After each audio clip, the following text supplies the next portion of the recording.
نحمدہ صلی اللہ رسول الکریم اما بعد فاعوذ باللہ من الشیطان الرجیم بسم اللہ الرحمن الرحیم السلام علیکم ورحمۃ اللہ وبرکاتہ۔ میں ہوں حکیم آصف ولی راؤ۔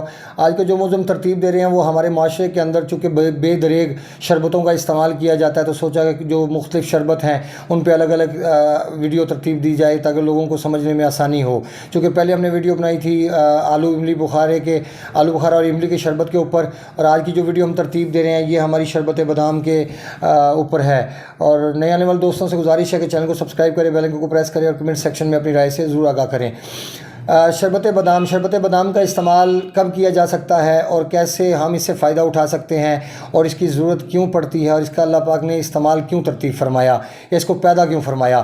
اگر ہم بادام کے مزاج دیکھتے ہیں تو اس کا مزاج اعصابی گدی ہے، تر گرم مزاج ہے اس کا۔ اگر تر گرم مزاج ہے تو اس کا تعلق انسان کے نروس سسٹم کے ساتھ ہے بادام کا تعلق، اور اس کا استعمال تبھی زندگی میں کیا جا سکتا ہے کہ جب ہمارے ایپیتھیلیل سسٹم پہ دباؤ زیادہ موجود ہو اور ہمارے جسم میں حرارت زیادہ موجود ہو۔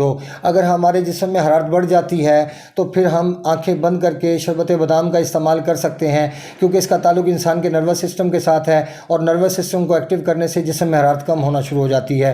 کیونکہ نروس سسٹم کا تعلق، اعصاب کا تعلق ٹھنڈ کے ساتھ ہے، رطوبات کے ساتھ ہے، اور جب اس پہ رطوبات مہیا کی جاتی ہیں تو پھر یہ آہستہ آہستہ جسم میں حرارت کو کم کرنا شروع کر دیتا ہے۔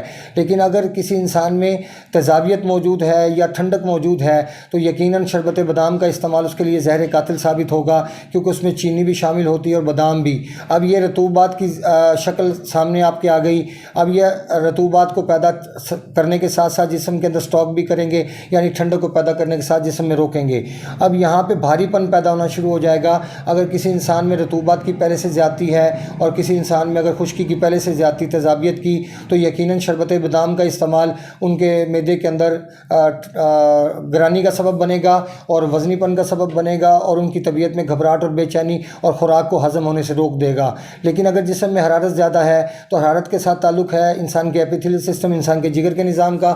اگر آپ کا جگر کا نظام ایکٹیو ہے، زیادہ ایکٹیو ہے یا کم ایکٹیو ہے، دونوں صورتوں میں اگر حرارت نارمل ہے تب بھی، اگر حرارت زیادہ ہے تب بھی، دونوں صورتوں میں آپ شربت بادام کا استعمال کر کے اس سے فائدہ اٹھا سکتے ہیں۔ یقیناً یہ دماغ کے لیے ایک بہت اچھی چیز ہے، انسان کے اعصاب کو مضبوط کرتی ہے، اور پھر انسان کے ایپیتھیلیل سسٹم پہ تحلیل کا اثر پیدا کرتی ہے اور دل کو تسکین دیتی ہے۔ اور دل کو تسکین کی ضرورت تب پڑتی ہے کہ جب ہمارے جسم میں گرمی بڑھ جائے اور گرمی کی وجہ سے ہمارے پسلیوں کے نیچے جلن پیدا ہو جائے اور ہمارے سے گرمی برداشت نہ ہو، تو پھر ہم شربت بادام کا استعمال کر سکتے ہیں آنکھیں بند کر کے، اور اس کے انشاءاللہ آپ کو بہت زیادہ فائدے ملیں گے۔ لیکن غلط جگہ پہ استعمال اس کا آپ کو بجائے فائدہ پہنچانے کے الٹا نقصان پہنچائے گا۔ اپنے دوست سے آپ کا خیال رکھیں۔ ملتے ہیں انشاءاللہ مزید انفارمیٹیو ویڈیو کے ساتھ۔ وما علینا الا البلاغ المبین۔ السلام علیکم ورحمۃ اللہ وبرکاتہ۔